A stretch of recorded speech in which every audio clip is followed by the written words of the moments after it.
Hello friends, Umiya ફૂડમાં તમારું સ્વાગત છે। તો આજે આપણે બનાવીશું હોટલ જેવી ચીઝ અંગૂરી ઘરે। એકદમ ટેસ્ટી અને એકદમ ક્રીમી એવી આપણી ચીઝ અંગૂરી બને છે। તો ચાલો શરૂ કરીએ। તો ચીઝ અંગૂરી બનાવવા માટે આપણે એક કઢાઈમાં 2 ચમચી જેટલું આપણે તેલ લીધું છે। એમાં આપણે થોડી લસણની કળી એડ કરીશું, थोड़ा मरचा, आदू ने एक लाल मरचुं लीधुं छे ए एड करीशुं। तमारे तीखास जोईती होय ए प्रमाणे मरचा लेवाना। तमे लाल मरचुं ना होय तो लीला एक वधारे लई लेवाना। हवे एमणे थोड़ी वार सातળી लईशुं। संतळाय एटले आपणे एमे 2 मीडियम साइजना कांदानी ऊभी स्लाइस करेली छे ए लई लईशुं। एने पण आपणे थोड़ी वार सातળી लईशुं। तो आ रीते चलावी अने थोड़ी वार फास्ट गैस पर आपणे सातળી लेवाना छे। थोड़ा कांदा संतळाय एटले एमां 2 टामेटा लीधा छे, एने आ रीते आपणे थोड़ा मोटा टुकड़ा करी लीधा छे ए एड करी दईशुं अने सरस मिक्स करी लईशुं। हवे आपणे टामेटा फटाफट गળી जाय ए माटे आपणे एमां थोड़ुं मीठुं एड करवानुं छे। तो आपणे थोड़ुं मीठुं एड करी दईशुं। हवे साथे आपणे अर्धा कप जेटલું गरम पाणी एड करीशुं अने बधुं सरस मिक्स करी लईशुं अने थोड़ी वार माटे आपणे पहेलां थवा दईशुं। ढांकण ढांकी अने थोड़ी वार चढ़वा दईशुं। तो 2 मिनिट जेवुं थयुं छे अने थोड़ा टामेटा गळ्या छे, हजी वधारे फूल नथी गळ्या, थोड़ा गळ्या छे। हवे एमां आपणे काजू एड करवाना छे। तो मैं 5-6 काजूने गरम पाणीमां पलाળી राखेला ए एड करी दईशुं। जो तमे पलाळ्या ना होय तो तमे टामेटा एड करे ए वखते ज काजू एड करी देवाना। सरस मिक्स करी दईशुं। हजी आपणे टामेटा गळे त्यां सुधी आपणे ढांकण ढांकी अने थवा दईशुं। तो 5 मिनिट जेवुं थयुं छे, आपણા टामेटा सरस गળી गया छे। आ रीते आपणे जो तमे कट करशो ने तो सरस कट थई जशे।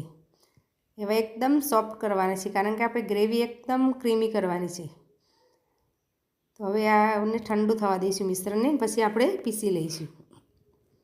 तो आपणी ग्रेवी सरस ठंडी थई छे, मैं पीसी लीधी छे।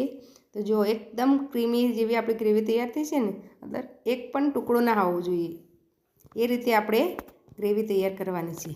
हवे आपणे वघार करीशुं। तो वघार करवा माटे आपणे कढ़ाईमां 2 मोटी चमची जेटલું तेल लीधुं छे अने साथे 1 चमची घी लईशुं। जो तमारे बटर लेवुं होय तो तमे बटरनो पण उपयोग करी शको। हवे गरम थवा दईशुं। घी गरम थाय एटले आपणे एमां जीरुं एड करीशुं। जीरुंने थोड़ी वार ततळवा दईशुं। जीरुं ततळे एटले आपणे जे तैयार ग्रेवी करेली एड करी दईशुं। तो बधी ग्रेवी एड करीने सरस मिक्स करी लईशुं।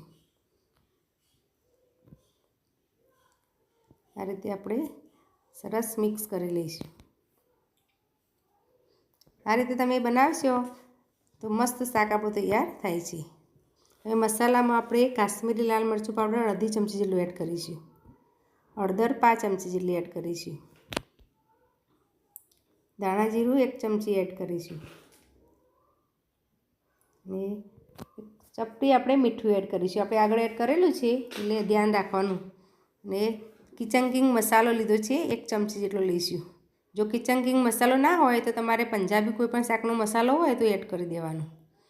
बधुं सरस मिक्स करी लईशुं। आ रीते मसालाने थोड़ी वार सातળી लेवाना। मसाला तेलमां संतळाई जाय એટલે આપણે ઢાંકણ ઢાંકી અને તેલ છૂટું પડે ત્યાં સુધી થવા દઈશું। તો 2 મિનિટ જેવું થશે એટલે તરત તેલ છૂટું થઈ જશે। જુઓ તેલ ઉપર આવવા લાગ્યું છે ને। હવે એમાં આપણે 1 ચીઝ ક્યુબ લઈને છીણી લઈશું। આ રીતે આપણે ચીઝને છીણી લેવાનું છે એટલે આપણી ગ્રેવી સરસ ક્રીમી થશે। હવે મિક્સ કરીશું ને ચીઝ એડ કરીશું એટલે આપણી ગ્રેવી ઘટ થઈ જશે। એટલે એમાં આપણે પાણી એડ કરવાનું છે। આપણે પાણી ગરમ પાણી એડ કરવાનું, ઠંડુ પાણી નહીં। તો આપણે અડધા કપ જેટલું ગરમ પાણી એડ કરીશું।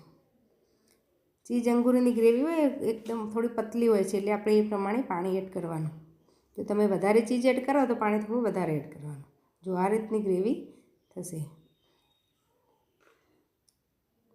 હવે થોડી વાર થવા દઈશું પછી આપણે એમાં ખાંડ એડ કરવાની છે। 1 નાની ચમચી જેટલી ખાંડ એડ કરીશું। મેં દળેલી લીધી છે, તમે આખી લેવી હોય તો આખી પણ લઈ શકો।